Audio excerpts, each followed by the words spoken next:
हम लोग topic start करें इनपुट टैक्स क्रेडिट। और हमें कुछ नहीं चाहिए, हम लोग बस एक जगह कॉन्सेंट्रेट करेंगे और पूरा इनपुट टैक्स क्रेडिट बिना रुके सांस लिए दर दर दर दर बोल सकते हैं। बस फोकस होना चाहिए कि आप दिमाग नहीं हटाओ। तो आप भी अपने अपने इनपुट टैक्स क्रेडिट वाले चैप्टर की तरफ फोकस करो कि आपके सामने आपकी कॉपी या आपका मैट या आपका वन पेज चार्ट जिससे भी आपने उसको याद किया है वो खुल जाए आपके सामने और आप तड़ तड़ तड़ तड़ बोलते रहो। ठीक है, हम लोग वहीं से स्टार्ट करें। इनपुट टैक्स क्रेडिट मतलब तो होता है कि आप इनपुट टैक्स को आउटपुट टैक्स से एडजस्ट कर रहे हो। तो आपका जितना भी इनपुट टैक्स है, भले वो इनपुट पे लगा हो या इनपुट सर्विस पे लगा हो या कैपिटल गुड्स पे लगा हो, उन सबको मिला के हमने बोल दिया इनपुट टैक्स, और वो आपके आउटपुट टैक्स से एडजस्ट हो जाएगा, चाहे वो आउटपुट गुड्स पे लगा हो या आउटपुट सर्विस पे लगा हो। ठीक है, ध्यान रखिएगा कि इनपुट टैक्स कभी इनपुट टैक्स से एडजस्ट नहीं होता, या इनपुट टैक्स कभी इंटरेस्ट या पेनल्टी से एडजस्ट नहीं होता। इनपुट टैक्स सिर्फ एंड सिर्फ आउटपुट टैक्स से एडजस्ट होता है। यहां तक क्लियर? अब अपने आ गया सेक्शन 16 सबसेक्शन 1 से। एज पर section 16 subsection 1, whatever input service or capital goods which you have used in the business or intended to use in the business shall be eligible for ITC if it is intended or used for furtherance of business. To be noted in this regard, एक छोटी सी condition है कि supplier must be registered person. यदि आप registered है तभी आपको ITC मिलेगा। इस रिगार्ड में आप स्टॉर्म कम्युनिकेशन का केस भी, एडवांस रूलिंग का डिसीजन भी ध्यान रखिए, जिसमें यह हेल्ड हुआ कि आप रजिस्टर्ड वेस्ट बंगाल में हैं तो आप वेस्ट बंगाल जीएसटी और वेस्ट बंगाल जीएसटी और सीजीएसटी का आईटीसी ले सकते हैं, आप आईजीएसटी का आईटीसी ले सकते हैं, लेकिन आप तमिलनाडु जीएसटी का आईटीसी नहीं ले सकते, भले ही वो आपके बिजनेस लिए यूज हुआ हो वाला बिल हो, लेकिन आप किसी और स्टेट के जीएसटी का आईटीसी नहीं ले सकते। तो जो तमिलनाडु जीएसटी वाला बिल है उसमें तमिलनाडु जीएसटी लगा और सीजीएसटी लगा है, तो उस पूरे बिल का आपको आईटीसी नहीं मिलेगा। नेक्स्ट 16.2 में आ जाए। 16.2 बहुत ही वाइटल है, क्योंकि इसमें क्या दिया हुआ है, conditions for claiming ITC. Conditions for claiming ITC कितनी है? 5 से 6 है। पहला, एक तो पहले भी बता चुके हैं, यू मस्ट बी रजिस्टर्ड, उसको भूल जाओ। पहला, गुड्स और सर्विस मस्ट बी रिसीव्ड। आपको जब तक गुड्स या सर्विस मिल नहीं जाएगी आप उसका आईटीसी नहीं ले सकते। इस रिगार्ड में 2-3 बातें हैं। यदि आपको गुड्स और सर्विस इंस्टॉलमेंट्स में मिल रहे हैं, सर्विस तो इंस्टॉलमेंट में नहीं मिलेगी, गुड्स यदि आपको इंस्टॉलमेंट्स में मिल रहा है तो जब तक आपको लास्ट डिलीवरी नहीं मिल जाए तब तक आप आईटीसी नहीं ले सकते। यदि bill to ship to model है, यानी माल आपके पास नहीं आ रहा है, खाली बिल आपके पास आ रहा है, माल आपके बिहाफ में किसी और के पास जा रहा है, तो उसका आप आईटीसी ले सकते हो। ओवर। अगला पॉइंट है number 2, condition number 2, there must be some document like invoice और डेबिट नोट और सॉर्ट ऑफ। तो कोई ना कोई आपके पास डॉक्यूमेंट होना चाहिए जिसके बेसिस पर आप आईटीसी क्लेम करना चाहते हो, इधर इनवॉइस और डेबिट नोट और bill of entry, sort of. यदि ये इनवॉइस आपके पास नहीं है तो आपको आईटीसी नहीं मिलेगा। यदि आपका इनवॉइस खो गया परंतु आपके पास जेरॉक्स कॉपी है तो बाबू जेरॉक्स कॉपी के बेसिस पर आईटीसी नहीं मिलेगा। इनवॉइस खो दिया, आपने अपने सप्लायर से डुप्लीकेट इनवॉइस निकलवा लिया तो उसके बेसिस पर आपको आईटीसी मिल जाएगा। तीसरा पॉइंट कि जितना भी जीएसटी है वो आपके जीएसटीआर 2B में रिफ्लेक्टेड होना चाहिए, यानी मैक्सिमम आप कितना आईटीसी क्लेम कर सकते हो as soon in GSTR 2B। Maximum ऐसा नहीं है कि जितना जीएसटीआर 2B में दिखा दिया उतना क्लेम कर लो, no, that is the maximum limit. आपको वहां पे भी जो 17.5 वाली आईटीसी वो मना करना पड़ेगा, नहीं लेना है। नंबर 4, यदि जीएसटीआर 2B में कुछ रिस्ट्रिक्टेड आईटीसी बोल के दिखाया हुआ है तो माना कि वो जीएसटीआर 2B में दिखाया हुआ है परंतु वो कौन से कॉलम में दिखाया हुआ है, रिस्ट्रिक्टेड आईटीसी, तो उसका आप आईटीसी क्लेम नहीं कर सकते। ये पॉइंट पर्टिकुलरली इस साल ऐड हुआ है तो ये वाइटल है। हाँ, रिस्ट्रिक्टेड आईटीसी मतलब 17.5 वाली आईटीसी नहीं है। रिस्ट्रिक्टेड आईटीसी मतलब वो किसी और रीजन से गवर्नमेंट को लगता है कि वो आईटीसी आपको नहीं मिलनी चाहिए। माइट बी फॉर एग्जांपल कि जैसे मैंने आपको बताया था कि आप वेस्ट बंगाल में रजिस्टर्ड हो और आपके पास तमिलनाडु जीएसटी का बिल आया हुआ है, तो माना वो आपके बिजनेस में रिलेटेड है, लेकिन उसको आपको आईटीसी नहीं मिलेगा, तो उसको वो लोग कहाँ दिखाएंगे? Restricted ITC. एक और एग्जांपल देता हूँ, आपको पता है 16/4 में maximum time limit for claiming ITC है 30th November of next financial year. अब उस टाइम लिमिट के बाद आपका इनवॉइस सामने वाली पार्टी ने अपलोड किया, तो सामने वाले पार्टी ने इनवॉइस अपलोड किया 2 साल बाद, तो आपके जीएसटीआर 2B में भी वो इनवॉइस आ रहा है 2 साल बाद, लेकिन अब तो उसकी टाइम लिमिट जा चुकी है, अब आप उसका आईटीसी क्लेम नहीं कर सकते, तो वो कहाँ दिखाया जाएगा? रिस्ट्रिक्टेड आईटीसी में दिखाया जाएगा। पहला पॉइंट मैंने बोला था क्या? Supply must be receive. दूसरा पॉइंट बोला there must be some document, debit note, invoice etcetera. तीसरा मैंने बताया जीएसटीआर 2B में जितना दिखाया गया है उतना ही आपको मिलेगा मैक्सिमम। और चौथा मैंने बताया वो रिस्ट्रिक्टेड आईटीसी में नहीं होना चाहिए। पांचवा, return must have been filed. यदि आपने रिटर्न नहीं भरा है तो आपको आईटीसी नहीं मिलेगा। भैया आईटीसी मिलता कैसे है भाई साहब? जीएसटीआर 3B में आप खुद भर के दे दो, तब जाके आपको आईटीसी मिलता है, और आपने रिटर्न ही नहीं भरा तो आपको आईटीसी कहां से मिलेगा? Point number 4, point number last, 6 number condition, point number last कि GST must have been paid. GST must have been paid. यदि आपके सप्लायर ने गवर्नमेंट को जीएसटी का पैसा नहीं दिया है तो आपको भी आईटीसी नहीं मिलेगा। ओवर।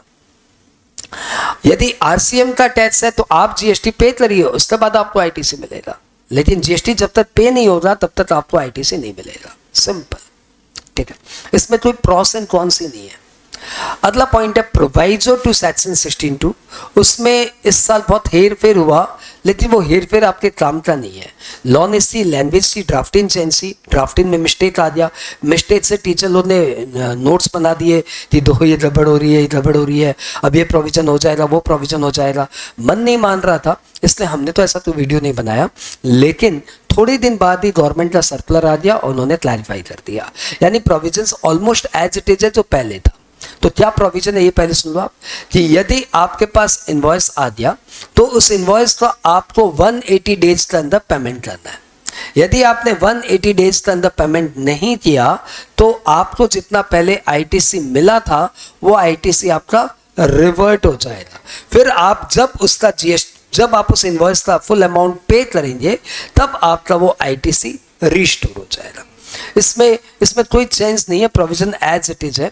जब लैंग्वेज चेंज हुई, लैंग्वेज जब उन्होंने रीड्राफ्ट किया तो ऐसा लगा लोगों को कि पार्शियल पार्ट पेमेंट करने पे आपको आईटीसी नहीं मिलेगा, तो वो प्रोविजन बाद में लॉ ने क्लियर कर दिया कि यदि आपने सपोज आज इनवॉइस आपको मिला, आपने 30-40 दिन के बाद हाफ पेमेंट कर दिया, 180 डेज बीत गए और आपने पेमेंट नहीं किया, तो क्या वो हाफ आईटीसी आपको मिल जाएगा? आंसर इज यस, मिल जाएगा।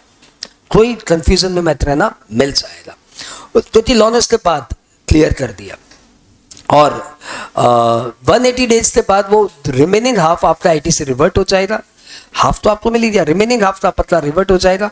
फिर जब आप उसको पेमेंट करोगे तब वो आपका आईटीसी रिस्टोर हो जाएगा। In this regard thing to be noted, जब वो रिवर्ट होगा तो 18% इंटरेस्ट के साथ रिवर्ट होगा। अब ये 18% कितने पे लगेगा, इसको ऊपर एग्जाम में न्यूमेरिकल आने की संभावनाएं बहुत ज्यादा है। क्या कि ये 18% इंटरेस्ट कब से लगेगा? जब मैंने वो आईटीसी लिया था तब से, या जब वो मैंने आईटीसी यूटिलाइज किया तब से? तो आंसर इज जब वो आईटीसी आपने यूटिलाइज किया। तो जिस दिन आपने आईटीसी लिया वहां से आपको ऊपर इंटरेस्ट नहीं लगेगा। The day when you utilise those ITC, then only ITC shall be, then only interest will be charge. ये था प्रोवाइजो टू सेक्शन 16(2). अब हम लोग आ गए सेक्शन 16(3) में। 16(3) कहता है कि यदि कोई कैपिटल गुड्स आप खरीदते हो और उस पर आप जीएसटी पे करते हो तो उस जीएसटी का आप आईटीसी तभी ले सकते हो जब आप उस जीएसटी पे डेप्रिसिएशन क्लेम नहीं कर रहे हो। लेकिन यदि आप उस जीएसटी को कॉस्ट ऑफ एसेट्स में ऐड करके उस पर डेप्रिसिएशन क्लेम कर लिए इनकम टैक्स एक्ट में, तो जीएसटी लॉ बोलेगा भैया फिर हम इसका आईटीसी आपको नहीं देंगे। अब इस रिगार्ड में एग्जाम में ऐसा पूछ सकता है कि ओरिजिनल रिटर्न भरते समय, ओरिजिनल इनकम टैक्स रिटर्न भरते समय हमने मिस्टेक से जीएसटी को कॉस्ट ऑफ एसेट में ऐड करके डेप्रिसिएशन ले लिया, लेकिन बाद में हमें अपनी भूल रियलाइज हो गई, हमने इनकम टैक्स में रिवाइज रिटर्न भर दिया और जीएसटी हटा के फिर डेप्रिसिएशन क्लेम किया, तो क्या मुझे आईटीसी मिल जाएगा? आंसर इज यस, आपको आईटीसी मिल जाएगा। बात क्लियर? ओके। अब हम लोग आ गए सेक्शन 16(4) में, जिसमें दिया हुआ है maximum time limit to claim ITC. So ITC claim करने की मैक्सिमम टाइम लिमिट है 30th November of next financial year और before filing annual return which अप्रेज अर्लियर। तो आपकी एनुअल रिटर्न की ड्यू डेट तो भैया 31 दिसंबर है, लेकिन कोई बंदा पहले भी भर ही सकता है ना। तो यदि आपने पहले भर दिया तो प्रॉब्लम हो जाएगी, otherwise 30th November of next financial year is the last date for claiming ITC. इस रिगार्ड में आप एक और बात ध्यान रखना, देखो एग्जाम्स में क्या होता है ना, हम लोग प्रोविजंस रिकैप करते समय हम लोग सिर्फ प्रोविजंस बोलते हैं कि हाँ याद है, लेकिन एग्जाम में वो जो दूसरी वाली बात है ना, उसकी पूछने की संभावनाएं ज्यादा है।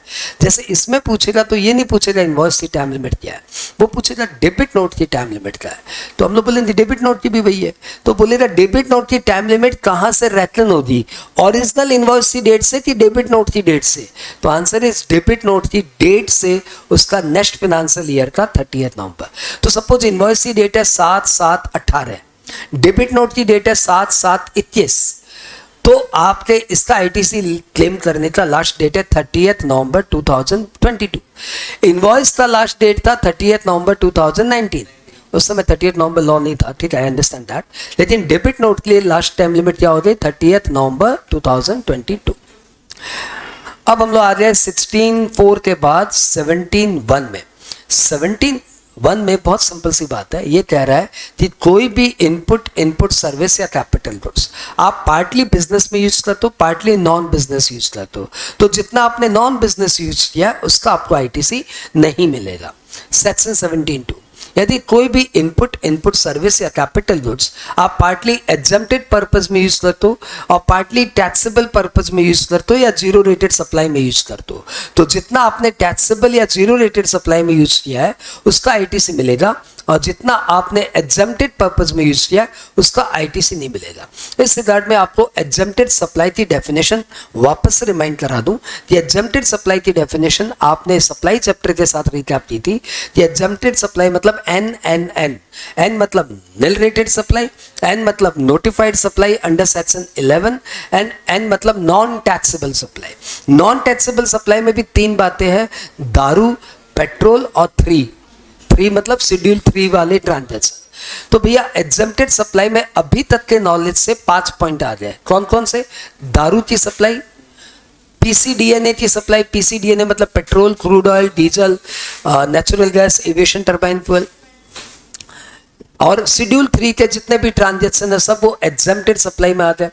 उसके बाद सेक्शन 11 में जितनी भी नोटिफाइड सप्लाईज है सब एग्जम्प्टेड सप्लाई है, और इसके अलावा निल रेटेड सप्लाई भी एग्जम्प्टेड सप्लाई है। To be noted, nil rated supply exempted supply है, zero rated supply exempted supply नहीं है, इनका आपको आईटीसी नहीं मिलेगा। लेकिन लॉ का मन यहां कहां मानता है, लॉ उछल के 17(3) में और पॉइंट डाल दिया। 17(3) में ये लोग ये कहते हैं कि माना एग्जम्प्टेड सप्लाई हम पहले डिफाइन करती है, वो 5 पॉइंट हमें भी याद है, लेकिन आप इन सप्लाईज को भी एग्जम्प्टेड सप्लाई मानिए for the purpose of section 17(2).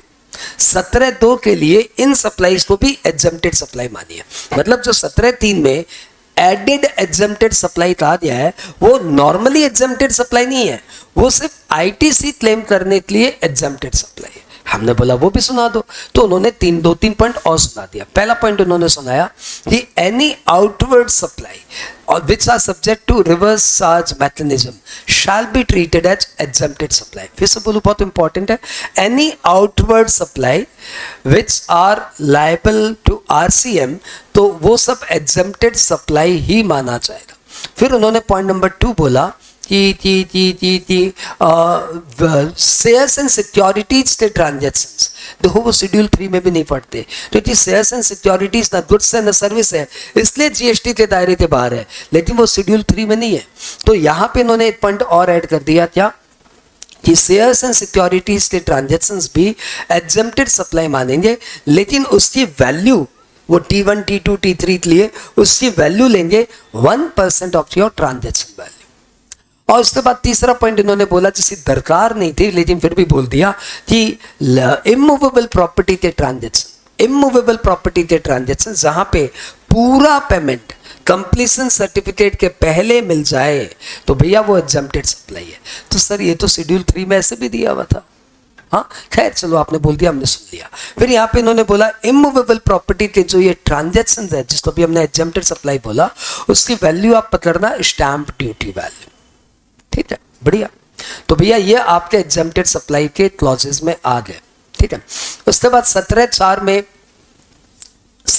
में इन्होंने बोला कि बैंक के केस में, since bank NBFC financial institutions के केस में उनके पास एक चॉइस है, क्योंकि बैंक एनबीएफसी बहुत ज़्यादा टैक्सेबल एग्जम्प्टेड सप्लाई दोनों करता है, इसलिए उनको एक चॉइस दी गई। और ध्यान रखना, ये चॉइस सिर्फ बैंक एनबीएफसी फाइनेंशियल इंस्टीट्यूशन को और किसी को नहीं, कि चाहे तो वो 17(2) फॉलो कर ले और या फिर 50% आईटीसी ले और 50% आईटीसी ना ले, बस। और प्रैक्टिकली सारे बैंक, फाइनेंशियल इंस्टीट्यूशन और एनबीएफसी ये 50-50 वाली ही अडेप्टेड करते, कोई 17(2) के चक्कर में नहीं पड़ता। यानी जब आप बैंक ऑडिट करने जाएंगे तो आप देखेंगे कि ये लोग आधा आईटीसी लेते हैं और आधे जीएसटी को कॉस्ट में ऐड कर देते हैं, आईटीसी नहीं लेते।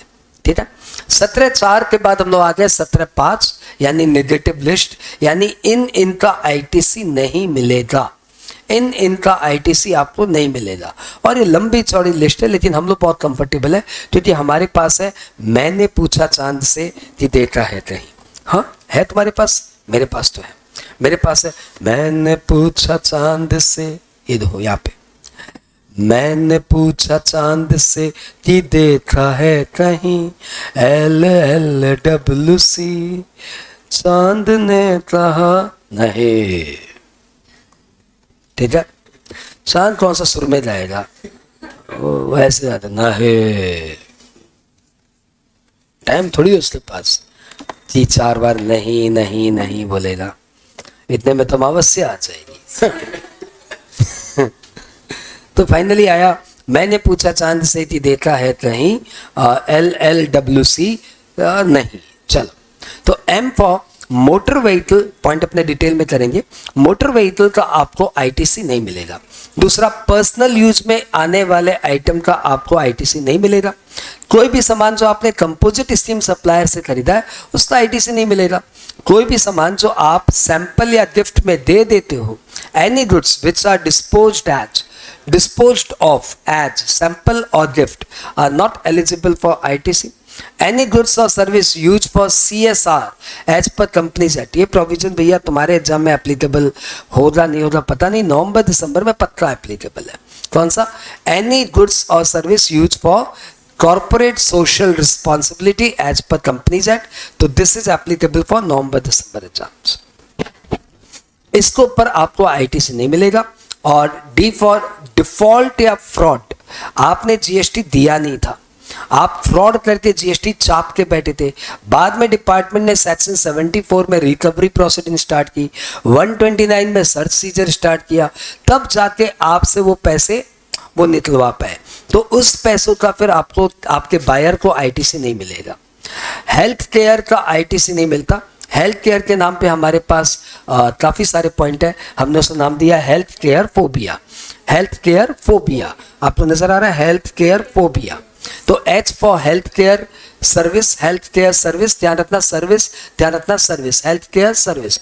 हेल्थ केयर के बहुत सारे सामान आते हैं, वो प्रोटीन पाउडर, वो कई सारे सलमान खान और पीते हैं, वो सलमान खान उसका आईटीसी ले सकता है। हाँ आप ले सकते हो, मतलब आपको प्रूव करना पड़ेगा मेरे बिजनेस में काम किया, फिर आप आईटीसी ले सकते हो। सी फॉर कॉस्मेट, लेकिन वो तो फूड आइटम में आ गया ना, वो फूड एंड बेवरेजेस से आउट हो जाएगा। उसको मेडिसिन मान लूं, वो फूड है, वो तो टॉनिक है यार, 2 ड्रॉप डालता है पी लेता है, या फिर 2-4 चम्मच डाल के पी लेता है, तो भैया उसको हटाते हैं हेल्थ। हाँ चलो, हेल्थ केयर की जो मशीन सलमान खान ला रहा है ऐसी वाली, वो तो फूड एंड बेवरेज नहीं है, वो हेल्थ केयर डिवाइस है, हेल्थ केयर सर्विस नहीं है, तो उसका सलमान खान अपना आईटीसी ले सकता है। ठीक है, और वो जो हेल्थ केयर टॉनिक बोला ना, हेल्थ केयर टॉनिक, सलमान जी मैं बोलूँगा क्यों फालतू पंगे में पड़ते हो, डोंट टेक, या मालूम फूड एंड बेवरेजेस में डाल दे, लेकिन यदि वो मेडिसिनल वे में डाले ना तो उसका आईटीसी मिल जाना चाहिए।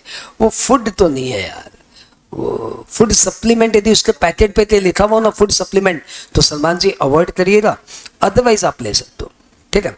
तो वो उसका फूड का पैकेट एक बार मेरे को लाइएगा जो आप खाते हैं, मैं उसको पढ़ के फिर आपको सजेशन दूंगा कि लेना चाहिए कि नहीं लेना चाहिए। भिजवा दीजिए, कोई बात नहीं, हड़बड़ी नहीं सर, आप कहाँ आएंगे। तो सी फॉर आप आएंगे तो हमारे पिलखाना पूरा भीड़ कर देगा, वो दीवाने आपके, वो मतलब भाई भाई बोल के पूरा जमीन बिछा देंगे। तो C for cosmetic surgery, plastic surgery, F for food and beverages, O for outdoor catering, B for beauty parlor, L for life insurance, health insurance, A for aircraft, vessels और vehicle जिसका आप रेंट पे कर रहे हो। यहाँ पे वो एयरक्राफ्ट और वो वेसल और वो व्हीकल है जिसका 17(5) क्लॉज A में AA में ITC बना था, ठीक है। तो उन एयरक्राफ्ट का जिसका आईटीसी नहीं मिलता उसको भाड़े पे लेंगे तो उसका भी आईटीसी नहीं मिलेगा, जिस कार का आईटीसी नहीं मिलता उसको भाड़े पे लेंगे उसका आईटीसी भी नहीं मिलेगा। लॉरी का आईटीसी मिलता है तो लॉरी को भाड़े पे लेंगे तो उसका भी आईटीसी मिल जाएगा। चलो, उसके बाद हम लोग आगे क्लब मेंबरशिप, और उसके बाद leave travel concession. Leave travel concession अच्छा सभी तो बाद में डिटेल में बोलेंगे। गुड्स लॉस, स्टोलन, डिस्ट्रॉयड और रिटर्न ऑफ, यानी कोई भी गुड्स एबनॉर्मली लॉस्ट हो जाए तो उसका आईटीसी नहीं मिलेगा। एनी गुड्स और service use for works contract, उसका आईटीसी नहीं मिलेगा if the works contract is related to construction something. लेकिन प्लांट एंड मशीनरी का कंस्ट्रक्शन है तो उसका आईटीसी मिल जाएगा। अल्लाह पॉइंट सी का ये कंस्ट्रक्शन है, तो एनी गुड्स और सर्विस यूज फॉर कंस्ट्रक्शन तो उसका आईटीसी नहीं मिलेगा if the construction is for own use. लेकिन कंस्ट्रक्शन किसी और के लिए कर रहे हैं या कंस्ट्रक्शन प्लांट एंड मशीनरी का कर रहे हैं तो आईटीसी मिल जाएगा। इस रिगार्ड में ध्यान रखिएगा कि कंस्ट्रक्शन में रिपेयर रिनोवेशन आता है, प्रोवाइडेड वो रिपेयर रिनोवेशन बुक्स में कैपिटलाइज है। यदि रिपेयर रिनोवेशन आपने बुक्स में पीएल में डाला है तो वो कंस्ट्रक्शन माना ही नहीं जाएगा। तो एनी गुड्स और services which are use for repair and repair is debited to PL, I repeat, any goods और services which are used for repair and repair is debited to PL shall be eligible for ITC. Non resident tax payer को ITC नहीं मिलता in general, लेकिन वो जो goods import करके लाया, I repeat, जो गुड्स सर्विस नहीं, जो गुड्स इंपोर्ट करके लाया है उसको आईटीसी मिल जाएगा। तो हमने क्या क्या बताया, एक एक करके सारे पॉइंट में डिटेल में चलते हैं। तो सबसे पहले हमने आपको बताया 17(5) क्लॉज ए, उसमें हमने आपको बताया कि मोटर व्हीकल का आईटीसी नहीं मिलेगा। तो टू बी नोटेड, यहाँ पे कौन सी मोटर व्हीकल है, यहाँ पे वो मोटर व्हीकल है which is use for carrying passenger और जिसमें सिटिंग कैपेसिटी 12+1 तक हो, 12+1 तक की सिटिंग कैपेसिटी वाली मोटर व्हीकल का which is use for carrying passenger, इसका आईटीसी नहीं मिलेगा। यानी बसेज का आईटीसी, बैठे रहो भाई साहब, यानी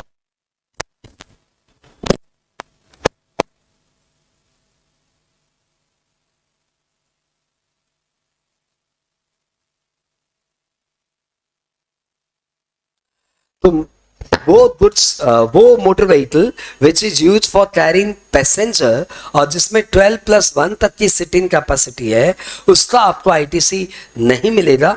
बाकी मोटर व्हीकल का आईटीसी मिल जाएगा, यानी बसेज का आईटीसी आपको मिल जाएगा, लॉरी का, टेम्पो का आईटीसी मिल जाएगा, ठीक है। और यदि आपकी नॉर्मल कार है, नॉर्मल सी कार है, लेकिन उस कार को भी आप डिलीवरिंग ऑफ गुड्स के लिए यूज करते हो या डिलीवरिंग ऑफ सैंपल के लिए यूज करते हो तो इन सब का आपको आईटीसी मिल जाएगा। खाली motor vehicle which is use for carrying passengers का आईटीसी नहीं मिलेगा। उसमें भी कुछ एक्सेप्शंस है। Number 1, if the SSC, if the registered person is engaged in the business of hiring passengers, मतलब उसको ट्रांसपोर्ट ऑफ पैसेंजर तो बिजनेस में इंगेज्ड है तो उसको आईटीसी मिल जाएगा। मतलब उसी कार के पीछे येलो प्लेट है, हाँ, तो उसको आईटीसी मिल जाएगा। दूसरी बात, या तो वो उसको लेटिंग आउट के बिजनेस में इंगेज कर रहा है, कार खरीदा, कार भाड़े पे दे दिया, उसका भी आईटीसी मिल जाएगा। या फिर वो मोटर ट्रेनिंग स्कूल में यानी कार ड्राइविंग स्किल सिखाता है तो उसका भी उसको आईटीसी मिल जाएगा, ठीक है। अगले पॉइंट में हम लोग आते हैं, एम से रिलेटेड है, वो मोटर व्हीकल से रिलेटेड है। अगला पॉइंट है एयरक्राफ्ट या वेसल्स।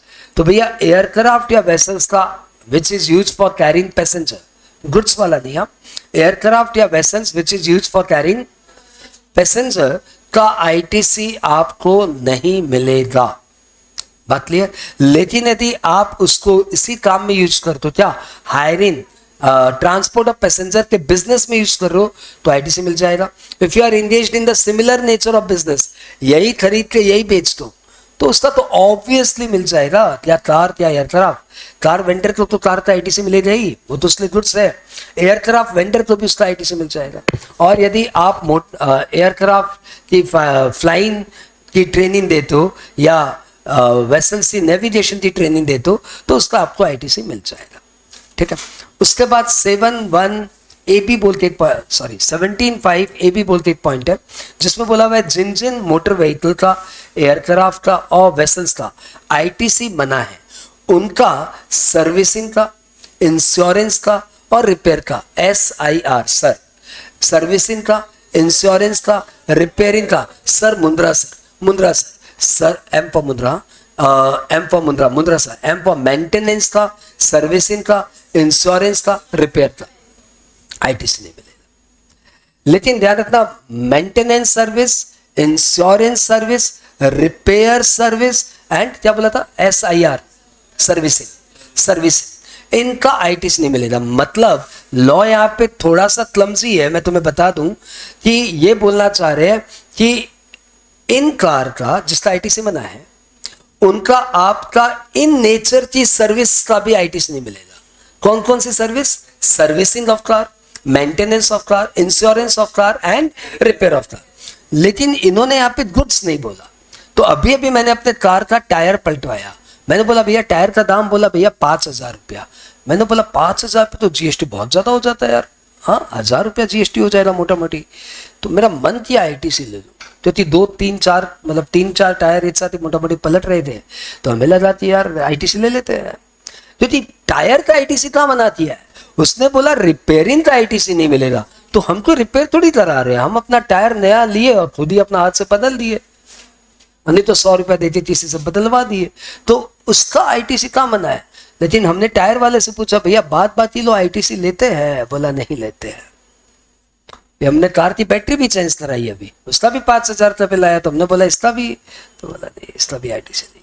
तो प्रैक्टिस यह है कि लोग माथापच्ची करना नहीं चाहते, लेकिन लॉ में कहीं बैरियर नहीं है। चलो अपने रिकैप में इतना नहीं उलझते, आगे बढ़ जाते हैं। हाँ, तो फाइनली मैंने बताया 17.5 में इन 4 सर्विसेज का आईटीसी मना है। मुंद्रा sir, M for maintenance, S for servicing, I for insurance, R for repair. उसके बाद हमने किया पी, पर्सनल यूज में मुझे कुछ एक्सप्लेन नहीं करना, कंपोजिट हिस्ट्री में कुछ एक्सप्लेन नहीं करना, एस में कोई भी गुड्स जो कि बाद में आप सैंपल की तरह बांट रहे हो या गिफ्ट की तरह बांट रहे हो, उसका आईटीसी नहीं मिलेगा। तो एग्जाम में कैसे पूछेगा? एग्जाम में पूछेगा कि आपके डिस्ट्रीब्यूटर्स को आपने उनके बहुत बेहतरीन परफॉर्मेंस के लिए एक एलईडी गिफ्ट किया है, तो एलईडी उनको गिफ्ट किया है कि एलईडी उनको बूस्ट करने के लिए दिया है, तो लॉ मानता है ये एलईडी गिफ्टेड है। अरे एलईडी गिफ्ट हर एक को थोड़ी दिया यार, उन्हीं को तो दिया जिन्होंने बहुत बेहतरीन परफॉर्मेंस दिया है, तो ये तो रिवॉर्ड है, ये गिफ्ट का है। लेकिन ये लोग रिवॉर्ड को गिफ्ट की तरह ही ट्रीट करते हैं। ठीक है, नेक्स्ट, तो सैंपल और गिफ्ट का आईटीसी आपको नहीं मिलेगा। अगला पॉइंट है गुड्स और services use for CSR for companies है। तो कॉर्पोरेट सोशल रिस्पॉन्सिबिलिटी के लिए, कॉर्पोरेट सोशल रिस्पॉन्सिबिलिटी के कंटेक्स्ट में आप कोई भी गुड्स या सर्विस का खर्च करते हो, तो उसका आपको आईटीसी नहीं मिलेगा। जी, फ्रॉड वाला पॉइंट मैं बता चुका हूं। हेल्थ केयर फोबिया में आते हैं, तो हेल्थ केयर से रिलेटेड जितनी भी सर्विसेज है, आई रिपीट, हेल्थ केयर से रिलेटेड जितनी भी सर्विसेज है, उसका आपको आईटीसी नहीं मिलेगा। गुड्स को लेकर लॉ ने कुछ नहीं बोला। कॉस्मेटिक या प्लास्टिक सर्जरी का आपको आईटीसी नहीं मिलेगा। फूड एंड बेवरेजेस का आपको आईटीसी नहीं मिलेगा। लेकिन यदि वो फूड एंड बेवरेजेस आपने इनकर किया as per the statutory requirement, then उस फूड एंड बेवरेजेस का आपको आईटीसी मिल जाएगा। ठीक है, दूसरा, यदि फूड एंड बेवरेजेस से आप बिजनेस में इंगेज हो, सिमिलर नेचर ऑफ बिजनेस में इंगेज हो, या फूड एंड बेवरेजेस खरीद के फूड एंड बेवरेजेस बेचते हो, तो उसका आपको आईटीसी मिल जाएगा। वैसे यदि आपके फूड एंड बेवरेजेस कोई कंपोजिट या मिक्स सप्लाई में यूज होता है, तो उस फूड एंड बेवरेजेस का भी आपको आईटीसी मिल जाएगा।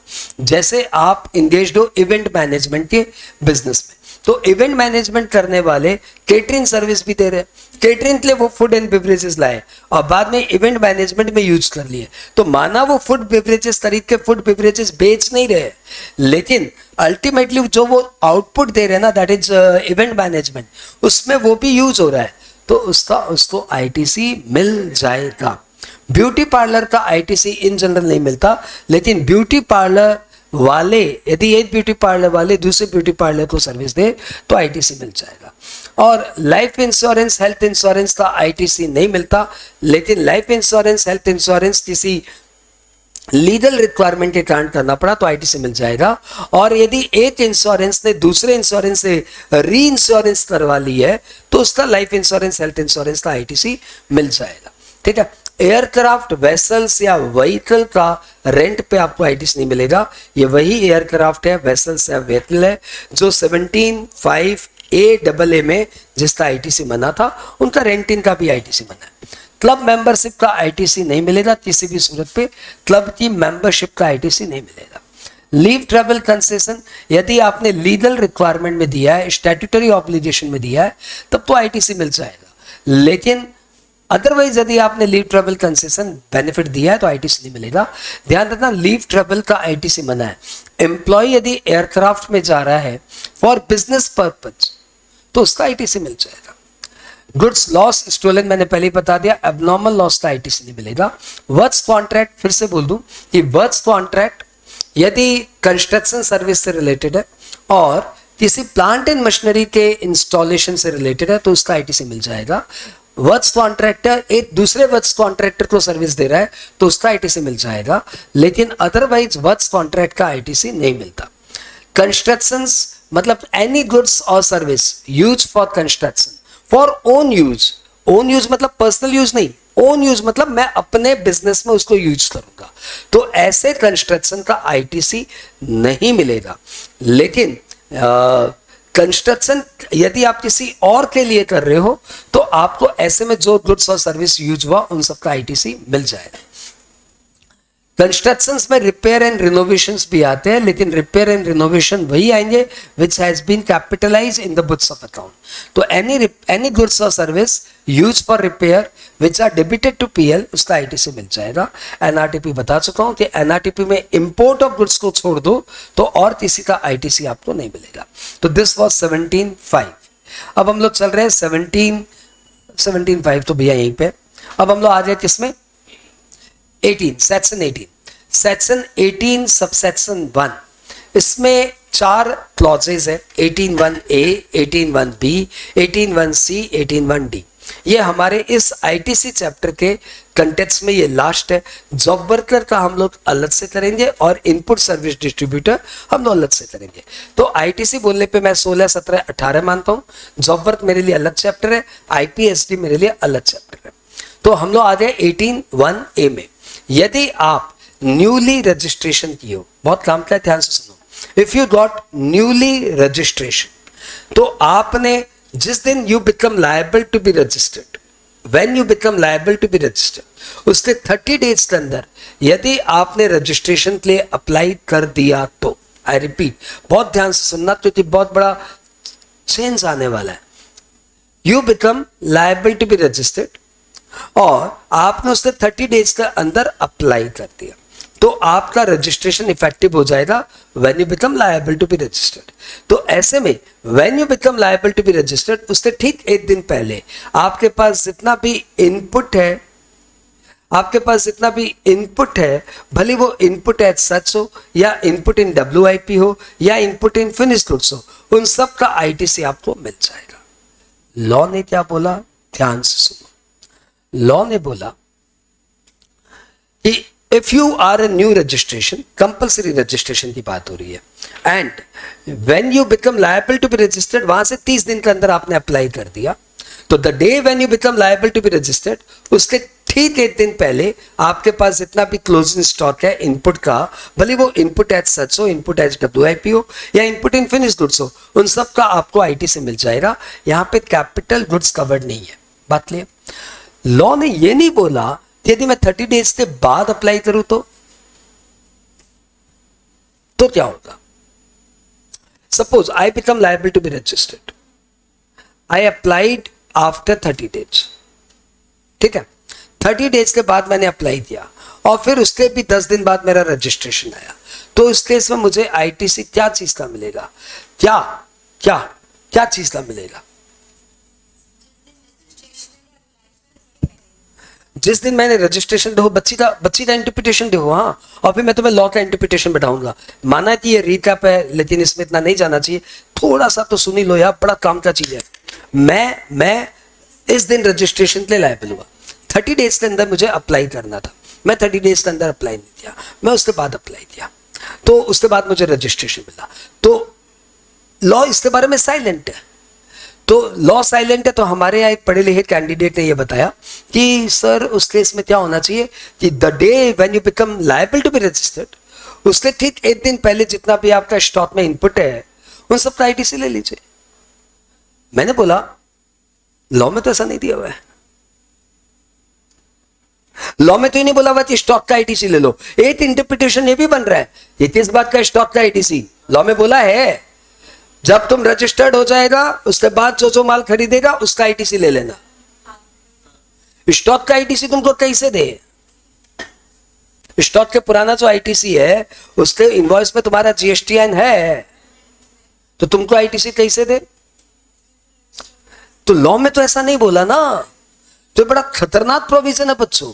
30 डेज के अंदर अप्लाई कर दो, उलझो मत इन सब में। ये GST वाले हैं, इनका इंटरप्रिटेशन अलग लेवल का है, ये आम इंसान की तरह नहीं सोचते, ये अलग तरीके से सोचते हैं। तो आपके पास बस एक ही सजेशन है, क्लाइंट को बोलो बेवकूफी मत करो, 30 दिन के अंदर ले लो, उसके बाद मैं ट्राई करूंगा लेकिन गारंटी नहीं है कि दिला दूंगा। ये GST वाले अलग लेवल के सोचते हैं। 18(1)(a) clear? ठीक है।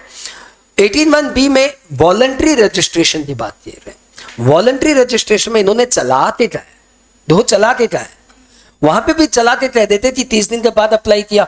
लॉ साइलेंट है तो आप उसको अपने फेवर में इंटरप्रेट नहीं कर सकते। लॉ बोलता है तो उसका एक मतलब होता है, और लॉ जो नहीं बोलता उसका एक अलग मतलब होता है। बड़ा खतरनाक चीज है ये। तो आपने अगले सेक्शन में 18(1)(b) लगाया, आपने बोला कि वॉलंटरी रजिस्ट्रेशन कोई लेता है तो जिस दिन उसके पास रजिस्ट्रेशन सर्टिफिकेट आ जाता है उसके ठीक एक दिन पहले जितना भी इनपुट है, चाहे वो इनपुट एज सच हो, इनपुट एज WIP हो, इनपुट एज फिनिश गुड्स हो, उन सब का आप ITC ले लेना। हाँ, तो बोला लेकिन 30 दिन के बाद अप्लाई करूंगा तो क्या है, उसके लिए लॉ ने नहीं बोला कि स्टॉक का ITC दे देंगे आपको। तो बड़ा खतरनाक प्रोविजन, सेंसिटिव प्रोविजन है। मुझे लगता है मैं ट्राई करूंगा क्लाइंट को दिलाने का, लेकिन रिस्क है। ठीक है। अब किसी कोर्ट का जब तक जजमेंट नहीं आ जाए इसके ऊपर, तब तक ये मामला ऐसे ही रिस्क पे रहेगा। हम लोग ट्राई करेंगे क्लेम करने का, लेट्स सी लॉ क्या करता है। ठीक है। 18(1)(d) में 18(1)(c) में आते हैं।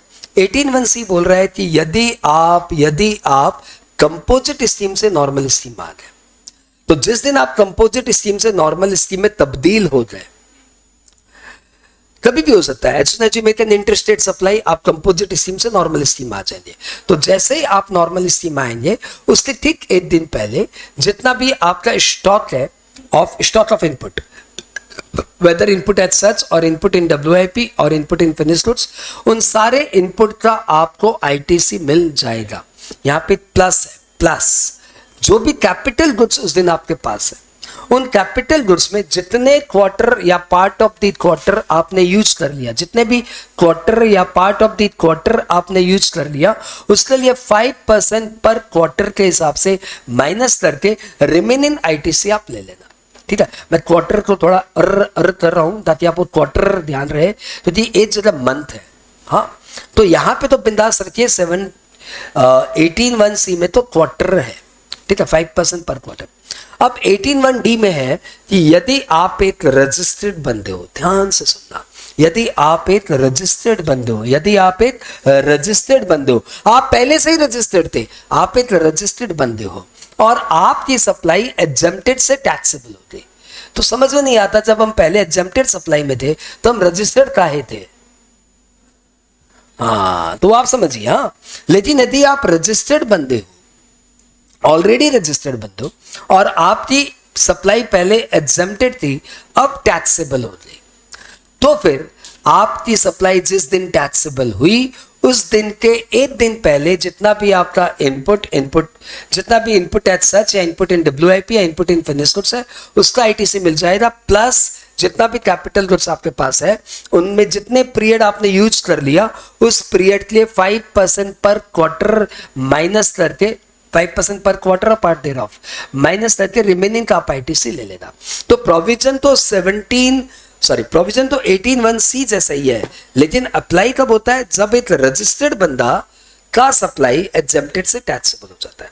मतलब आप कई तरह की सप्लाई करते हो, ये कुछ टैक्सेबल कुछ एग्जेम्प्टेड, तो टैक्सेबल एग्जेम्प्टेड दोनों कर रहे थे, इसलिए आपने रजिस्ट्रेशन करा लिया था। अब आपका जो एग्जेम्प्टेड सप्लाई था उसका वाला पोर्शन टैक्सेबल हो गया, तो ये प्रोविजन अप्लाई होगा। यदि सपोज आप एक फुल्ली एग्जेम्प्टेड सप्लाई के अनरजिस्टर्ड बंदे थे, अब आपकी टैक्सेबल सप्लाई हो गई, तो अब आपने नया रजिस्ट्रेशन लिया है, तो भाई साहब माना आपकी सप्लाई एग्जेम्प्टेड से टैक्सेबल हुई है, फिर भी आप 18(1)(d) में नहीं फॉल करेंगे, आप 18(1)(a) में फॉल करेंगे। 18(1)(a) और 18(1)(d) में डिफरेंस समझ लीजिए। 18(1)(a) में कैपिटल गुड्स का ITC नहीं मिलेगा, 18(1)(d) में कैपिटल गुड्स का ITC मिल जाएगा। तो यदि आप एक अनरजिस्टर्ड बंदे थे, आपकी सप्लाई एग्जेम्प्टेड से टैक्सेबल हो गई, इस कारण आपने नया रजिस्ट्रेशन लिया, तो भाई साहब 18(1)(a) में चाहिए। ठीक है, 18(1) के बाद हम आ गए 18(2) में। 18(2) कहता है 18(2) बहुत मामूली सी बात कहता है। वो कहता है कि 18(1) के लिए जिन जिन स्टॉक का आप ITC ले रहे हो उसका स्टॉक का इनवॉइस तो दिखाओगे, तो वो इनवॉइस 1 साल पुराना नहीं होना चाहिए। अब यहां पे बड़ी विचित्र बात है, मतलब अजीबोगरीब, ऐसे कटाक मार डाला वाली बात। ये मालूम क्या बात बोल रहे हैं? ये बोल रहे हैं कि 18(2) में 18(1) के लिए जिन गुड्स का आप ITC लेने जा रहे हो, उस गुड्स का आपके पास इनवॉइस होना चाहिए, और इनवॉइस 1 साल से ज्यादा पुराना नहीं होना चाहिए। हमने बोला ठीक है, लेकिन आपने गुड्स क्यों बोला? गुड्स में तो इनपुट और कैपिटल गुड्स दोनों आ जाएंगे। आपको यहाँ पे इनपुट वर्ड यूज करना चाहिए था ना सर, कैपिटल गुड्स तो क्यों मार दिए? लेकिन इन्होंने यहाँ पे वर्ड यूज कर दिया गुड्स। गुड्स का मतलब तो कैपिटल गुड्स भी आ जाए, क्योंकि goods includes input and capital goods. तो भैया इन्होंने ये कह के कि 18(2) में गुड्स लिख के इन्होंने कैपिटल गुड्स को भी वैसे बैरियर में डाल दिया कि सपोज आज आप 18(1)(c) में कंपोजिट स्कीम से टैक्सेबल स्कीम है, आपके पास 2 साल पुराना कोई मशीनरी लिया हुआ है, आप उसका ITC यहाँ पे लेंगे, बोलेंगे भैया 5% पर क्वार्टर के हिसाब से 8 क्वार्टर का 40% हटा दीजिए, 60% दे दीजिए। तो बोलेंगे लाओ इनवॉइस लाओ, आप इनवॉइस दिखाएंगे 2 साल पुराना, बोला 18(2) पढ़ के आओ, वहां पे बोला हुआ 1 साल पुराना इनवॉइस होना चाहिए, और आपको ITC नहीं देंगे। ये GST वाले बड़े विचित्र है। हाँ, ये सब बातें एग्जाम्स में नहीं पूछते, लेकिन रियलिटी में सच्ची बताऊं, जब क्लाइंट का हाथ लेते ना, केस का हाथ लाते तो पहले बोल देते भाई देख लफड़ा है, ट्राई करेंगे। 18(2) के बाद हम लोग आ गए 18(3) में। 18(3) बात कर रहा है जब आपका बिजनेस अमालगमेट हो रहा है, डिमर्जर हो रहा है, या बिजनेस ट्रांसफर हो रहा है। तो जब एक बंदा अपना बिजनेस किसी दूसरे बंदे को ट्रांसफर करता है, तो जिस बंदे का यदि सारा गुड्स जाओ, यदि सारी लायबिलिटीज भी ट्रांसफर हो गई है, इस बंदे की ट्रांसफरर की सारी लायबिलिटीज भी ट्रांसफर हो गई है, तो फिर इसका ITC भी ट्रांसफरी को मिल जाएगा।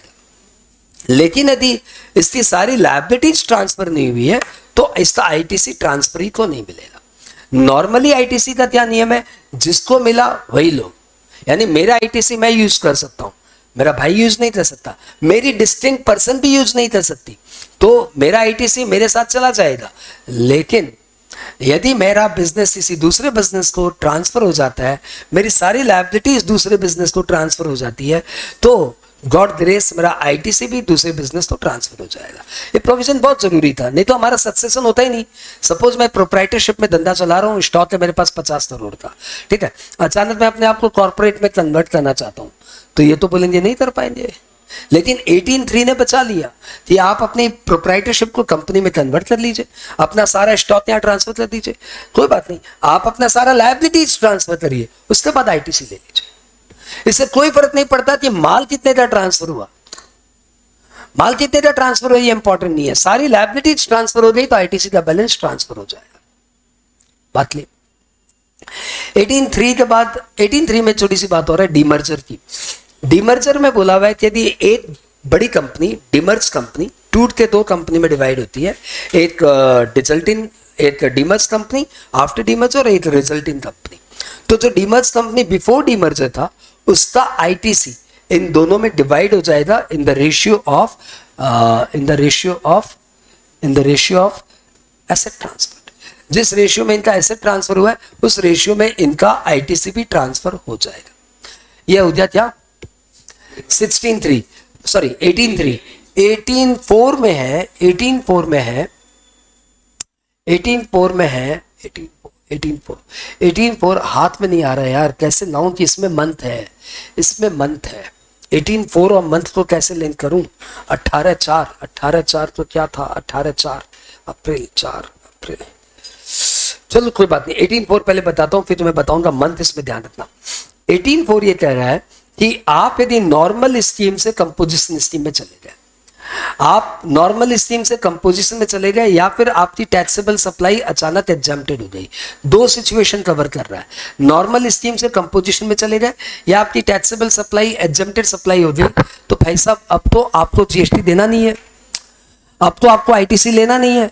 तो जितना भी जिस दिन आप नॉर्मल स्कीम से कंपोजिशन में थे या जिस दिन आप टैक्सेबल से एग्जम्प्टेड हुए उसके ठीक एक दिन पहले जितना आपके पास क्लोजिंग स्टॉक है इनपुट का, चाहे वो इनपुट एज सच हो या इनपुट इन डब्ल्यूआईपी हो या इनपुट इन फिनिश्ड गुड्स हो, उन सब का आपको आईटीसी रिवर्ट करना पड़ेगा, और जो कैपिटल गुड्स आप पहले ले रखो उसमें जितने महीने आपने यूज कर लिया उतने का आईटीसी रखो, बाद बाकी का आईटीसी रिवर्ट करो। वट एवर मंथ और part of the month you availed it, you used it, उतने का आईटीसी रख लो, बाद बाकी मंथ का आईटीसी आप रिवर्ट करो।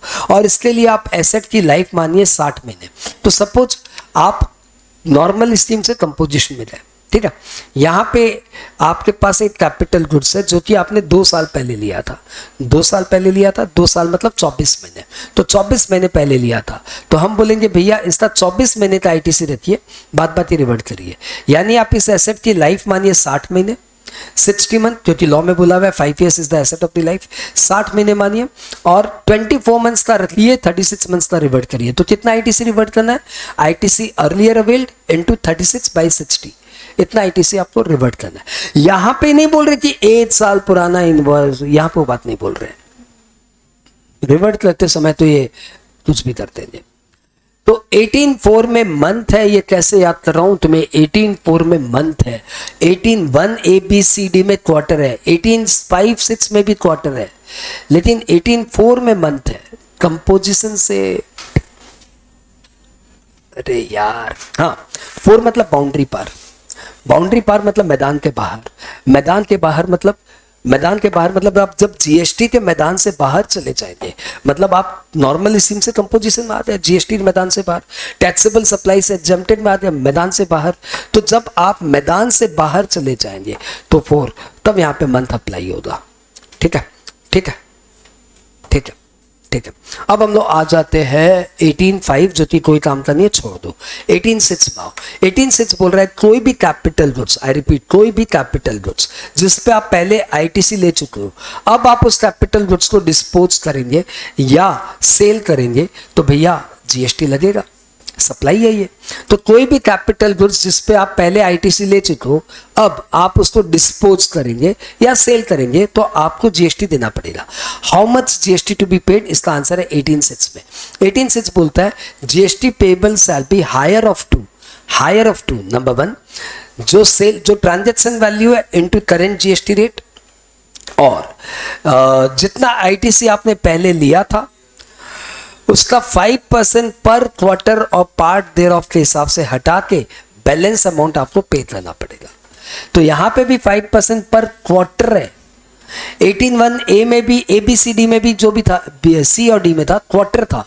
खाली 18(4) में 60 महीना है, ठीक है। तो भैया एक बार ये वाला 18 दोबारा बोल दीजिए। तो कोई भी कैपिटल गुड जिस पे आप आईटीसी ले चुके हो, अब यदि आप उसे डिस्पोज करेंगे या सेल करेंगे तो उसका आपको जीएसटी देना पड़ेगा being higher of two, number 1 transaction value into current GST rate, और नंबर 2 जितना आईटीसी आपने अवेल किया था -5% पर क्वार्टर और पार्ट देयर ऑफ। अच्छा, इसमें एक लौता एक्सेप्शन है कि यदि आप MJ5 को स्क्रैप की तरह दे दो, MJ5 dance group, MJ5, M मतलब मोल्ड, J मतलब जिट्स, और वैसे वो 5 आइटम आप याद कर लो, mould, jigs, dies, refractories, material, fixture. ये 5 आइटम पे आपको आईटीसी स्क्रैप की तरह दिन को बेच दो, MJ5 को स्क्रैप की तरह बेच दो, तो फिर वो 2 नहीं चलेगा, सिर्फ एक। 2 क्या था? ट्रांजैक्शन वैल्यू और आईटीसी अर्लियर अवेल्ड -5% पर क्वार्टर। इस बार सिर्फ transaction value into GST rate, यानी 5% पर क्वार्टर वाला पॉइंट MJ5 पे अप्लाई नहीं होता। MJ5 में सिर्फ होता है transaction value into GST rate. तो भैया था, ये था 18(6). अब इसके अलावा आपको रूल 41, 42 भी दिमाग में रखना चाहिए। रूल 41, 42 मतलब T1 T2 वाली बातें। हाँ, तो चलो एक बार T1 T2 की बात करते हैं अपने आप से। हाँ, ऐसे ही, मतलब किसी को देखे बिना। तो रूल 41, 42 बेसिकली 17(1)(2) को सपोर्ट करता है। 17(1)(2) में आपने पढ़ा था कि कोई भी इनपुट सर्विस या capital goods partly for business purpose, partly for non business purpose, तो प्रोपोर्शनेट आईटीसी मिलेगा। Partly for taxable supply and zero rated supply and partly for exempted supply, तो प्रोपोर्शनेट आईटीसी मिलेगा। परंतु वो प्रोपोर्शन निकालेंगे कैसे, ये रूल 41, 42 में दिया हुआ है। तो पहले आपको रूल 41 सुनाता है। रूल 41 अप्लाई होता है इनपुट और इनपुट सर्विस पे, ये कैपिटल गुड्स पे अप्लाई नहीं होता। इसमें दिया हुआ है कि आप ये स्टेप्स फॉलो करिए। पहला स्टेप से आप निकालिए टी मतलब आपका टोटल आईटीसी। टोटल आईटीसी मतलब जितना आपका जीएसटीआर 2B में दिया हुआ है पूरा। वाह। अब निकालिए T1, इसमें से कितनी supply exclusively non business use में है उसको हटा दीजिए। तो जितना भी इनपुट सर्विस जो नॉन बिजनेस यूज में हो रहा है वो T1 में हटा देंगे। फिर T2 में जितना भी इसमें एक्सक्लूसिवली एग्जम्प्टेड सप्लाई में यूज हो रहा है उसको हटा दीजिए। तो T2 में जितना एग्जम्प्टेड सप्लाई में यूज हो रहा है उन इनपुट सर्विस का आईटीसी हम हटा देंगे। फिर T3 में जिसमें से जितना भी 17(5) में ब्लॉक लिस्ट में पड़ता है उसको हटा दीजिए। तो हम लोग T3 में ब्लॉक लिस्ट में जो आईटीसी पड़ रही है उसको हटा देंगे।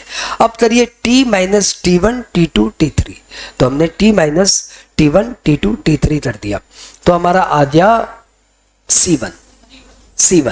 अब आप बोलते हैं C1 का आईटीसी ले लीजिए, मतलब आईटीसी जीएसटीआर 3B में कितना भरूंगा, जीएसटीआर 3B में मैं भरूंगा C1।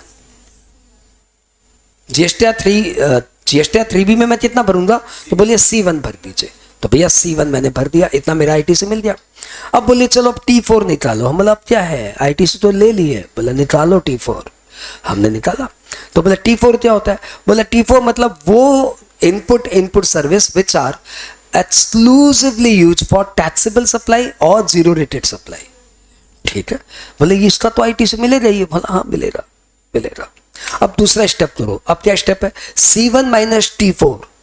C1 मतलब जिसका आईटीसी तुम लिया, और T4 जिसका तेरा बनता ही है, उसको बोल दिया अब हमने कॉमन आईटीसी, कॉमन पर्पस में यूज होने वाली आईटीसी, जिसको हमने नाम दिया C2। C2 मतलब कॉमन पर्पस में आईटीसी, C मतलब कॉमन, 2 मतलब दोनों काम में यूज होती है, टैक्सेबल एग्जम्प्टेड। हमने बोला ठीक है C2 निकाल लिया। अब क्या करना है, बोला अब तुम निकालो D1। हमने बोला E का है, बोला C2 इंटू E/F। E मतलब जितना एग्जम्प्टेड सप्लाई का टर्नओवर है, F मतलब टोटल सप्लाई का turnover. C2 into E/F equal to आपका हो गया D1। ये D1 आपकी आउटपुट जीएसटी में ऐड हो जाएगा, मतलब ये जीएसटी आपको रिवर्ट करना है, क्योंकि ये कॉमन आईटीसी में से वो पार्ट है which is use for exempted purpose. ये कॉमन आईटीसी में से वो पार्ट है which is use for exempted purpose, तो ये आपको अपनी आउटपुट टैक्स लायबिलिटी में ऐड करना है। फिर निकालिए D2 मतलब C2 इंटू 5%। C2 था कॉमन आईटीसी, इंटू 5%। ये 5% कहाँ से आया? ये 5% लॉ में दिया हुआ है। क्यों रिवर्ट करना है?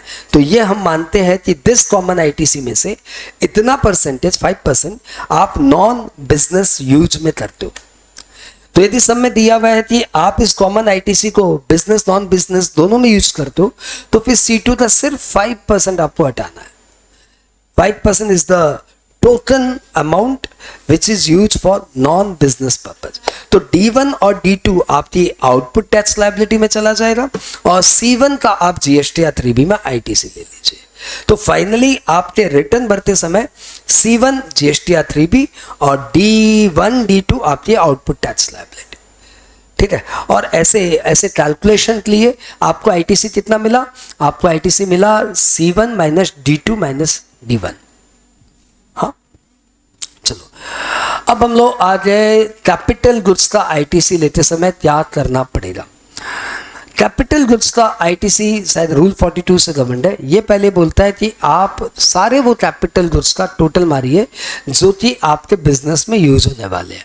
तो हमने मारा, बोले इसमें से जितना एग्जेम्प्टेड सप्लाई में यूज होता है एक्सक्लूसिवली उसको हटा दीजिए, जितना नॉन बिजनेस में यूज होने वाला है उसको हटा दीजिए, और जो 17.5 में ब्लॉक है जैसे कार फार उसको हटा दीजिए। बाकी का आप आईटीसी ले लीजिए। हमने बोला बढ़िया, हमने ले लिया आईटीसी। बोला अब आप कैपिटल गुड्स की लाइफ मानिए 5 साल। ठीक है, अब आपने जितना आपके पास जितने भी कैपिटल गुड्स है, जो भले इस महीने लिए हो या पिछले महीने यूज किए हो या पिछले से पिछले महीने लिए हो, यानी बैक में भी कोई कैपिटल गुड्स खरीदा है, तो आप पहले ये बताइए क्या वो कैपिटल गुड्स दोनों पर्पज में यूज होते हैं, टैक्सेबल एंड बोथ? हमने बोला हाँ। तो बोला उसका डिवाइडेड बाई 60 करके मंथ का निकालिए कि इस मंथ का आईटीसी उस कैपिटल गुड्स का कितना होता है।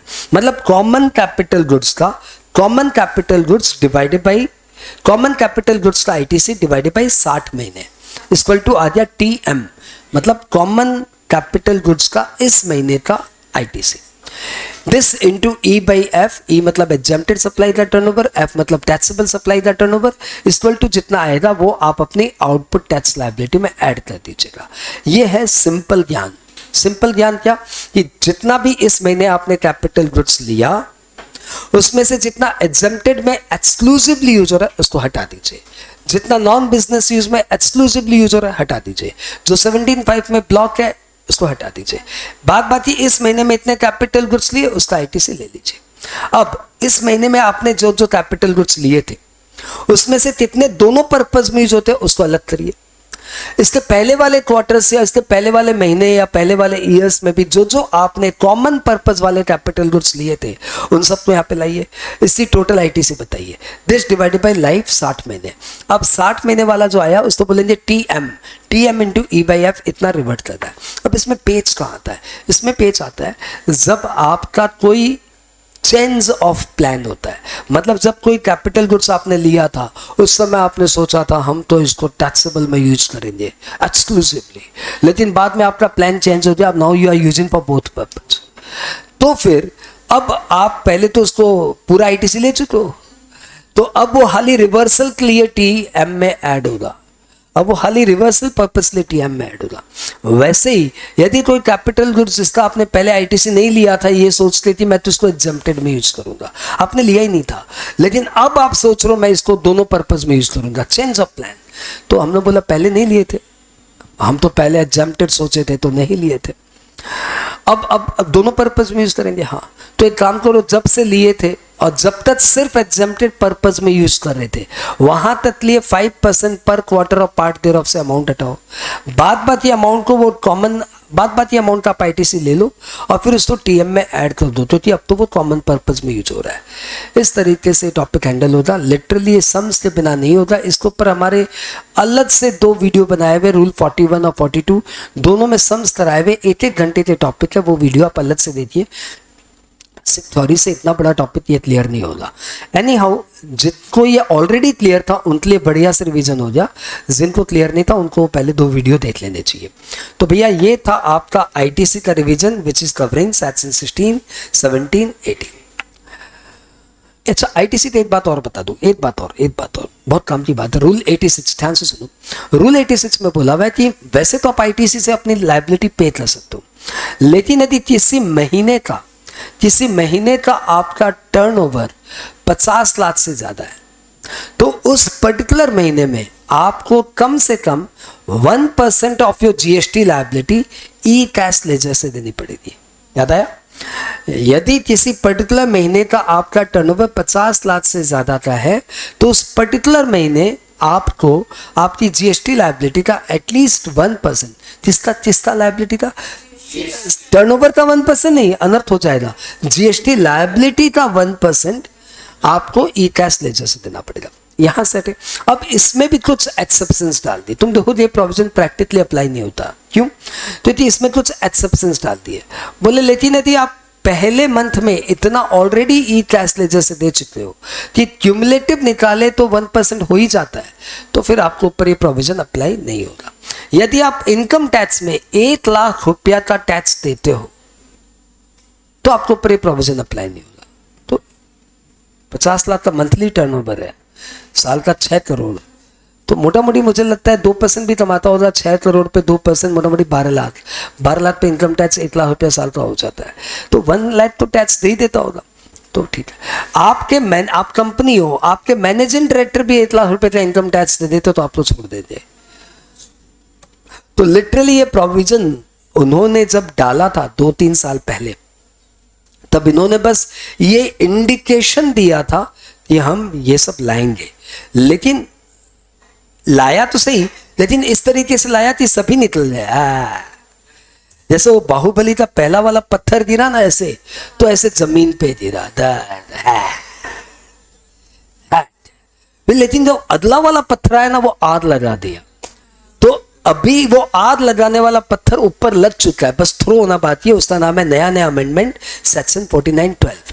सेक्शन 4912 पेमेंट चैप्टर का है, वहां पे उन्होंने सेक्शन रेडी कर लिया है, लॉ में ला दिया है। उन्होंने लिखा है कि एज पर section 49 sub section 12, out of the GST liability a fixed part amount yet to be notified, a fixed percentage amount yet to be notified need to be paid out of e-cash ledger. As per section 4912, out of your GST liability a certain percentage yet to be notified need to be paid out of e-cash ledger. मतलब ये जो business वाले ना खास करके कपड़ा market ये पूरा का पूरा आईटीसी से सल्टा देता है। ये लोग ई कैश लेजर में कुछ नहीं देते क्योंकि 5% जीएसटी होता है, कुछ नहीं देते। ये ई कैश लेजर से 1 रुपया भी नहीं देते, इनका हमेशा आईटीसी कैरी फॉरवर्ड ही चलता रहता है। पूरा कपड़ा मार्केट का यही हाल है। तो पूरा जीएसटी डिपार्टमेंट बेचारा कपड़ा मार्केट में घूम रहा है और इनको जीएसटी मिलती नहीं है 1 रुपये की भी, क्योंकि सबका सब ई कैश लेजर, ई क्रेडिट लेजर से चल जाता है। और ये मोदी जी के यहाँ पे घुसा हुआ है, तो उन्होंने 4912 ला के बैठा दिया है। पहले वो 50 लाख वाला पॉइंट डाला तो हिंट्स दिया कि हम ऐसा लाएगा, लेकिन सबको रिलीज कर दिया। जिसका इनकम टैक्स 1 लाख है वो मत दो, जिसका एमडी या पार्टनर भी 1 लाख का इनकम टैक्स देता है वो भी मत दो, जिसका क्यूमुलेटिव मोटा मोटी टैक्स हो जाता है वो भी मत दो। तो देगा कौन? कोई नहीं दे रहा था।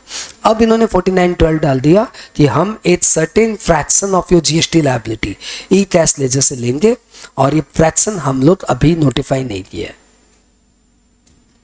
ठीक है, तो हमने रूल 86 भी कर लिया। चलो फाइन। आईटीसी के कुछ डाउट्स बच्चों ने रेज किए हैं, उन डाउट को भी यहाँ पे एक बार ले लो आप। एक छोटी सी बात अपने को उस समय बोलनी चाहिए थी जो एग्जाम में वाइटल है, वो है प्रोवाइजो टू सेक्शन 16(2). छोटी सी बात है, नहीं 16(2) तो मैंने बोला था, उसमें छोटी सी बात नहीं बोला था कि यदि आप कोई इनपुट या इनपुट सर्विस या कैपिटल गुड्स लेके आते हो जिस पे आपको जीएसटी आरसीएम में देना है, ठीक है, तो आपने गवर्नमेंट को जीएसटी पे कर दिया, एंड यू क्लेम्ड आईटीसी, लेकिन आपने इनवॉइस को 180 डेज में पेमेंट नहीं दिया। तो यहां पे प्रोवाइजो टू सेक्शन 16(2) अप्लाई नहीं होगा। inward supply on which RCM is applicable are not subject to section 16, not subject to proviso to section 62. वैसे ही आपको पता है सेक्शन 15 में वैल्यूएशन करते समय आपने पढ़ा था कि बहुत सारे 15(2) में एडजस्टमेंट कर देते हैं, taxes to be added, subsidy to be added. हाँ, अब सपोज इनवॉइस है मेरे पास 4 लाख का, मैं तो गवर्नमेंट ने सब्सिडी दे दिया है, गवर्नमेंट ने, एनजीओ ने सब्सिडी दे दिया, तो एनजीओ ने सब्सिडी दे दिया 2 लाख का, तो असेसमेंट निकालते समय आप 6 लाख कर दे, तो लेकिन मैं तो 4 लाख ही पे करूंगा ना, मैं तो 4 लाख ही पेमेंट करूंगा। अरे वो तो सब्सिडी मिली है मुझे, मैं पेमेंट, इनवॉइस है 6 लाख का, मैं तो सब्सिडी मिली है 2 लाख की, तो मैं तो इनवॉइस के लिए 4 लाख ही पेमेंट करूंगा, बात बाकी तो 2 लाख को एनजीओ पेमेंट करेगा। तो बोला आपने इनवॉइस का पेमेंट नहीं किया, हम आपका आईटीसी रिवर्ट कर देंगे। मैं कहां से पेमेंट करूंगा, पेमेंट तो एनजीओ करेगा। तो बोला नहीं, इनवॉइस प्रोवाइजो टू 182, इनवॉइस था तो तुमको पेमेंट, गजब बात है यार, इनवॉइस का मैं कहां से पेमेंट करूं। तो इन्होंने बोला कि भैया यहाँ पे भी सेक्शन 16(2) का प्रोवाइजो एप्लीकेबल नहीं होगा। अब कुछ एक केसेस में क्या होता है, सेक्शन 7 सबसेक्शन 1 सबसेक्शन सी की कंसिडरेशन होती नहीं है, शेड्यूल 1 के आइटम में कंसिडरेशन होती नहीं है, फिर भी सप्लाई मान लेते हैं।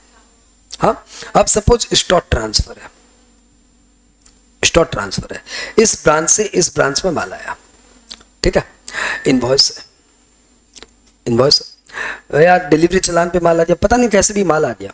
अब मैंने अभी अपनी ब्रांच को पेमेंट नहीं किया, मैंने बोला कैसा पेमेंट सर, ये तो कंसिडरेशन था ही नहीं, हमने आपने वैसे ले लिया।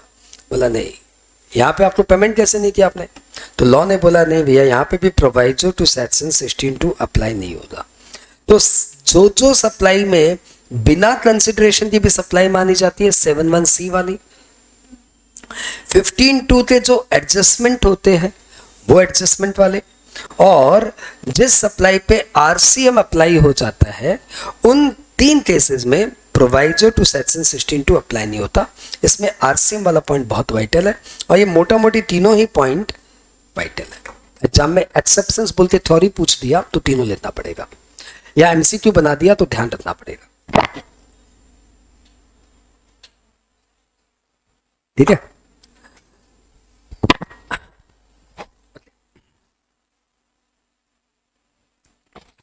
अगला एक बच्चे की डिमांड थी कि सर आप जो सेक्शन 18(1)(c) है, सॉरी 18(1)(c) है, वो आप एक एग्जाम्पल से समझाइए। तो हमने बोला ले लो यार, इसमें क्या है, तो छोटा सा है। सपोज आप कंपोजिट स्कीम से नॉर्मल स्कीम में आ गए, आप सेक्शन 10 से सेक्शन 9 में आ गए, तो जिस दिन ये तारीख है 18 जनवरी, जिस दिन आप सेक्शन 10 से सेक्शन 19 में आ गए, तो हम बोलेंगे भैया 17 जनवरी का आपका क्लोजिंग स्टॉक बताइए। क्या क्या चीज था, इनपुट का, WIP का और फिनिश गुड्स का, और ये बताइए इस WIP में इनपुट कितना है, इस फिनिश गुड्स में इनपुट कितना है। तो इन्होंने बताया 17 जनवरी के दिन हमारे पास इनपुट है 20 लाख का, WIP है 10 लाख का, और फिनिश गुड्स है 30 लाख का। इस WIP में 50% इनपुट है और इस फिनिश गुड्स में 30% इनपुट है। हमने बोला परफेक्ट। तो आपको ITC और GST रेट है सपोज 18%, तो आपको ITC मिल जाएगी 20 लाख प्लस 10 लाख का 50% 5 लाख और 30 लाख का 30% 9 लाख, तो 34 लाख इंटू 18%, इतना आपको ITC मिल जाएगा। 34 लाख का 18% हो गया 6,12,000, इसका ITC आपको मिल जाएगा। अब इस दिन हमने पूछा आपके पास कोई कैपिटल गुड्स है क्या, बोला हाँ एक कैपिटल गुड्स है। हमने कितने में लिया था वो, 50 लाख प्लस 28% GST। हमने बोला उस कैपिटल गुड्स का इनवॉइस का डेट बताइए, तो कैपिटल गुड्स का इनवॉइस है सपोज ये 17/1/23 है, तो आपको कैपिटल गुड्स लिया हुआ है 18 अप्रैल 22 को, 18 अप्रैल 22 को। अच्छा डेटा दोबारा बताइए तो सर पर कैपिटल गुड्स है, डेट ऑफ इनवॉइस है 18/4/22, और आप जिस दिन सेक्शन 9 से सेक्शन 10 से सेक्शन 9 कौन से दिन पहुंच गए आप? 17/1/23। कैपिटल गुड्स की वैल्यू है 50 लाख प्लस 28%। तो हमने बोला 50 लाख प्लस 28% होता है, 50 लाख का 28% होता है 14 लाख। 14 लाख, इस 14 लाख में से आप 5% पर क्वार्टर के हिसाब से माइनस करिए। कितने क्वार्टर? तो आपने जब ये कैपिटल गुड्स खरीदा वहां से लेके 17/1/23, तो भैया अप्रैल मई जून 8 क्वार्टर, जून जुलाई अगस्त 8 क्वार्टर, जून जुलाई अगस्त नहीं, जुलाई अगस्त सितंबर 8 क्वार्टर, अक्टूबर नवंबर दिसंबर 8 क्वार्टर, और जनवरी 17 वो भी पार्ट ऑफ द क्वार्टर को 1 क्वार्टर मान ही लीजिए आप। तो सब मिला के 4 क्वार्टर हो गए। तो 4 क्वार्टर का आप हटा दीजिए, तो 14 लाख माइनस 20% हटा दीजिए, यानी 14 लाख माइनस 280, 11,20,000 का आपको आईटीसी मिल जाएगा। 11,20,000 on account of capital goods and 6,12,000 on account of input, इतना आपको आईटीसी मिल जाएगा। आई होप मैंने सुजीत की प्रॉब्लम सॉल्व कर दी। अब एक अंकित जायसवाल, उसके पास भी छोटा सा डाउट है।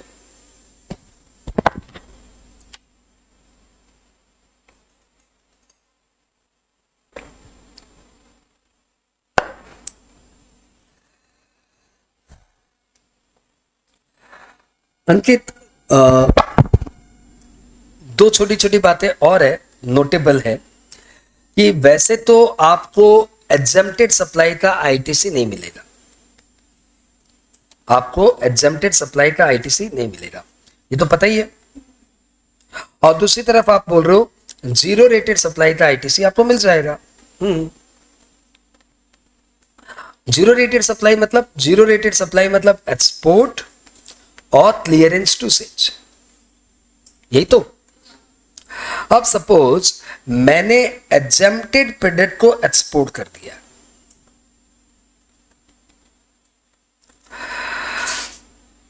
अब ये एक्सपोर्टेड है इसलिए जीरो रेटेड सप्लाई है, आईटीसी मिल जाना चाहिए, और एग्जेम्प्टेड है तो आईटीसी नहीं मिलना चाहिए। अब ये कंट्रोवर्सी हो गया, तो भैया लॉ बताइए, इसमें लॉ क्या बोल रहा है कि एग्जेम्प्टेड है एक्सपोर्टेड है, इस गुड्स का आईटीसी ले लूं या नहीं ले लूं? तो लॉ बोलता है इंपॉर्टेंट है, सर्वोपरि इंपॉर्टेंट है एक्सपोर्ट, आईटीसी ले लीजिए। तो if you are making export of exempted supply तो you can claim ITC for such exempted supply, यानी E/F निकालते समय वो ई की काउंटिंग में नहीं आएगा क्योंकि वो एक्सपोर्ट है। ओके, सुजीत बोलता है दिल छू लिए वर्ड्स है भाई साहब आप लोग के पास। पूनम शर्मा एक स्टूडेंट है, वो बोल रही है सुजीत पहले इनपुट के सारे आईटीसी क्लेम करो, उसके बाद। अच्छा, ये सुजीत को प्राइवेट ट्यूशन दे दिया इसने, या क्यों मेरे पेट पे लात मार रही हो आप। अगला पॉइंट है अंकित जायसवाल। वैसे पूनम मैडम आपने देख लूँ, आपने क्या लिया, suppose you were exempted for 6 quarter then it will be एकदम परफेक्ट। लेकिन पूनम देवी मैं आपको बताऊं, दोबारा किसी को ऐसा ध्यान आप दे रहे हो ना, तो एग्जाम्पल देते समय 6 क्वार्टर यूज मत करिएगा।